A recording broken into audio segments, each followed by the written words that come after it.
Most people wouldn't be too happy about having an 8-hour layover at an airport, but I was ecstatic because we were at JFK, and that meant the TWA hotel, but we couldn't really find it. It's not super clear whenever you leave your gate, and also your GPS will take you absolutely nowhere. So ask someone for help, and there are some very small signs. Once you figure it out, you'll find this elevator and it will take you up to the entrance of the TWA if you came in on an airplane. Now, take a breath and turn over to your right and check out the representation of Howard Hughes' office. I would love to have an office like this, but it is just your first stop along the way to many. Now, walking down this hallway feels super iconic. I don't know if it was designed to feel this way, but it feels like you are walking through a vein into a heart of some living, breathing, beautiful work of art.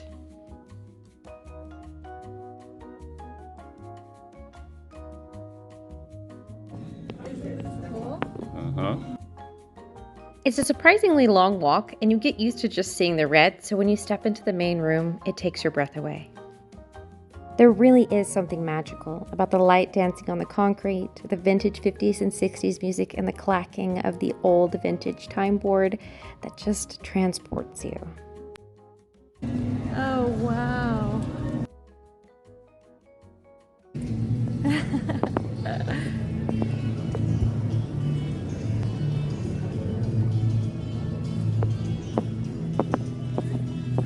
It's definitely the most beautiful form of sensory overload, so go head to that little mini bar and grab yourself a cocktail and watch the ticker board just go.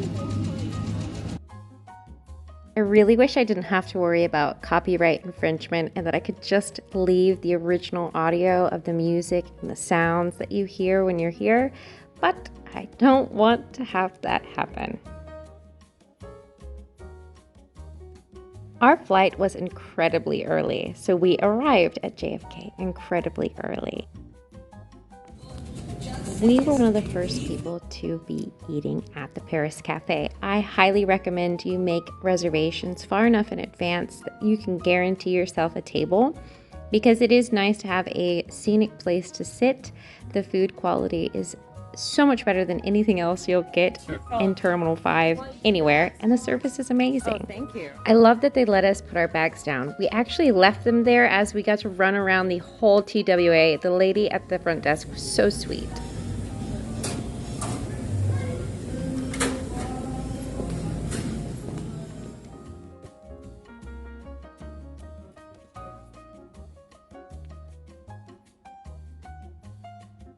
Thank you.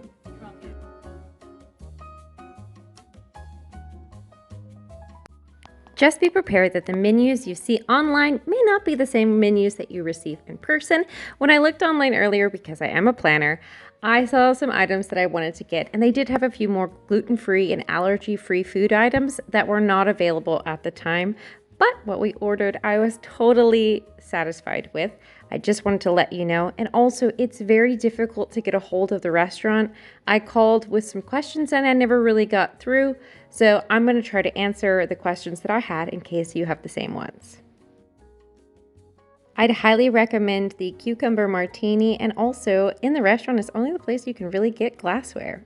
Since we were going to be here for 8 hours, we wanted a lot of food. So we got the broccoli rabe 3 cheese with chorizo and the black truffle pizza.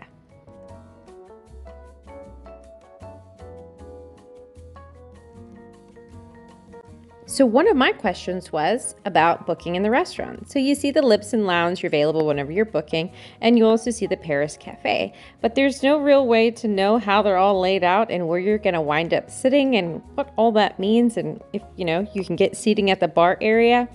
So, letting you know, the Paris Cafe is all of the pink and gray, and I believe also the yellow, but that's the bar seating.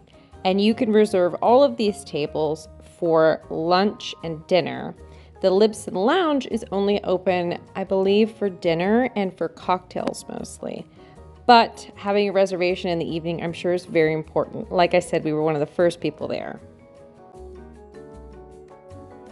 After lunch and a couple drinks, it was time to walk down some more concrete hallways and do our James Bond moves. because we were going to head over to the hotel. The bartender who we got our first drink from said that we could come on up to the rooftop pool because she was working it. We didn't have reservations because we didn't really know if we would want to go swimming. So she said, just come on up. But as you can tell, reservations are definitely needed if you want to go swimming.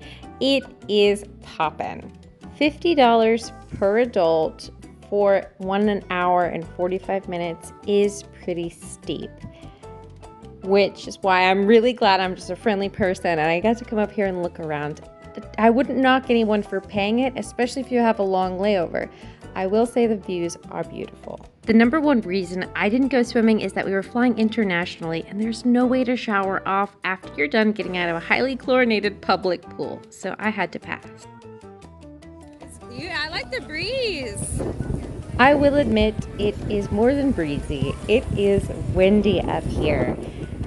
It is actually so windy that I feel like if I was wet, even though it's so hot out, that the evaporation would make me cold. They do have sun loungers and everything, but I feel like that would be something to take into, and it's also very loud. You get the honking of New York traffic and the whoosh of airplanes taking off. That's kind of the experience though. The cool thing is that the pool is heated if you ever need it. Here are the bathrooms, which I got lost trying to find. I thought maybe there was a changing room, but there is one restroom. So I think you could probably shimmy in out of a swimsuit, but if it's busy, I'm gonna imagine that there is a line for the bathroom. The food up here and drinks up here and the view are worth it. It's a little bit more private, but again, only 1 hour and 45 minutes for $50 if you're a non-hotel guest. But don't skip going to the hotel because there are cool free things to do. There's a version of Eros Cellini's drafting table that you can look at and poke around. And there is a beautiful place that looks just like a doll's house, or if you've ever been to my home, a replica of my house. These are all the same things that I have. And it is just cool to be able to take some fun photos here and feel right at home. Also, the Dr. No is very popular, so you will see that throughout because of 1962. Depending on the time of day that you're here, hopefully you can check out the Connie Bar. So it opens at 2 p.m. There are some amazing TWA travel posters that we now want for our house. You definitely want to wait at these doors, and when they're ready, you can walk on out. It is nice to get outside, especially like I said, if you've got a long layover, and it's really cool to see the building from the back. It's a pretty long walk, and you got to take your luggage. There's nowhere to leave it, so roll it on with you and walk up to Connie. So Connie's journey with the TWA started in 1958, and she eventually wound up back at the TWA and became an installation and turned into a bar. They also have some tables underneath that take full advantage of this great wingspan and make it a little bit more accessible to people who can't go up the stairs. The stairs are steep and there are some holes in them. It is a little bit scary going up, but it is worth the view.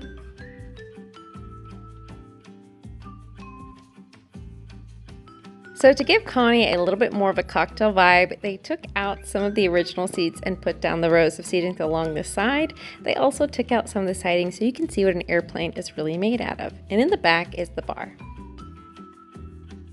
Good, how are you doing? Good.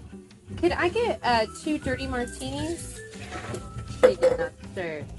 I will say that the prices for the snacks and drinks in the Connie are pretty steep. And you don't really get a lot for what you paid for, but you are paying for the experience.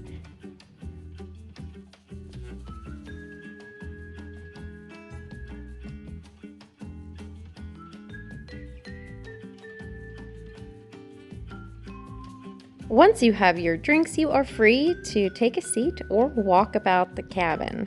So I'm going to head up to the front.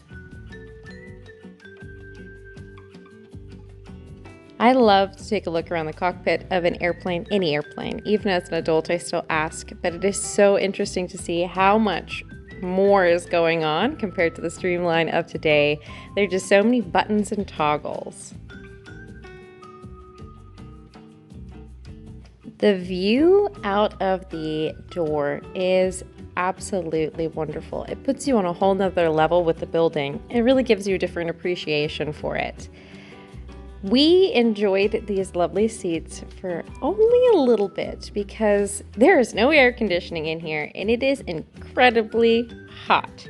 So if I was you and I could, I'd do the Connie first and then go to the pool to cool off.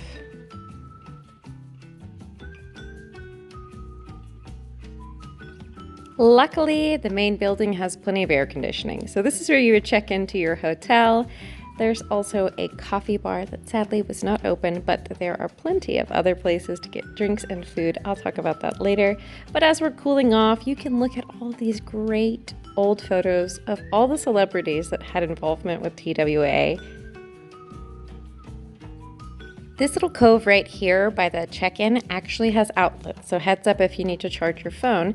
And while we were sitting here with our phones, there were some men going in and out of these big red doors, and I had to know what was going on. Wow, it's beautiful. Oh, I love it. Oh, and there's like a kitchen. So they Well, were kind enough that's to let me poke my head gorgeous. into the event hall, which I thought was so neat. And now we're going to swing on outside and show you the exterior and what you would see if you were dropped off at the curb.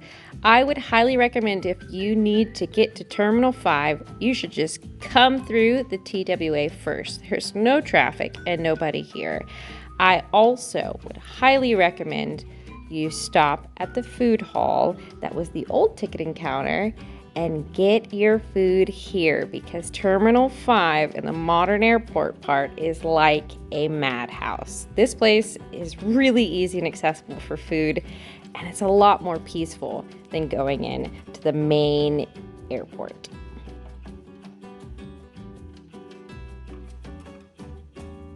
And now I think that it's time that we go upstairs. So on the opposite side of the Paris Cafe restaurant, there are the old TWA uniforms. The detail and style that these hostess had were beautiful.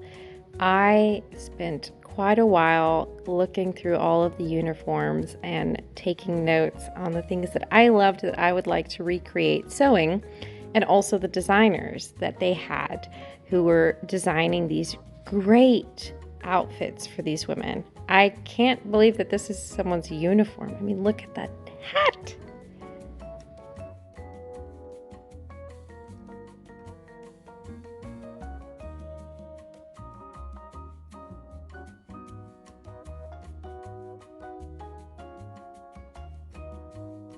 I think these uniforms give a great depiction of mid-mod with the bright colors and eccentric style, and mid-century, which a lot of people tend to use universally, which they're not. And you can see from the 50s to 60s to late 60s to 70s, completely different. And then we get into the more modern outfits.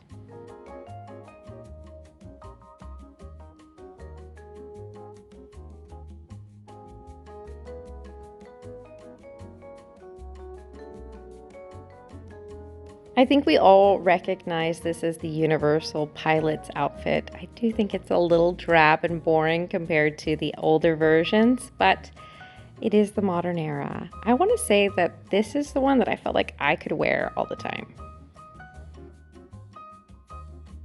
On the other side of where they have the flight uniforms, you'll be able to find a lot of pockets of small seating, and you'll also find some little interesting rooms. So this one back here, I think at one point was the London Bar, but now is more used kind of like a conference room for people doing phone calls and work calls. There's also the Pope room, which is really unique. I mean, anywhere that a Pope is set and that the ceiling is gold is definitely worth at least one look.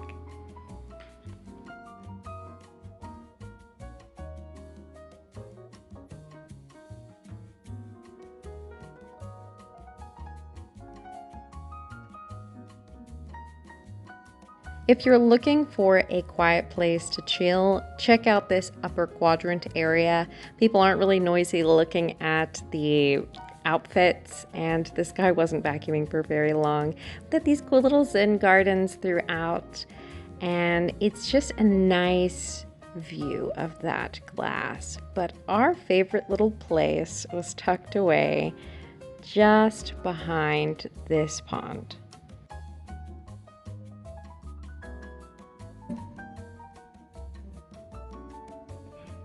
We used this as home base for a lot of our 8 hours here when we weren't poking around until we had to go find those phone chargers.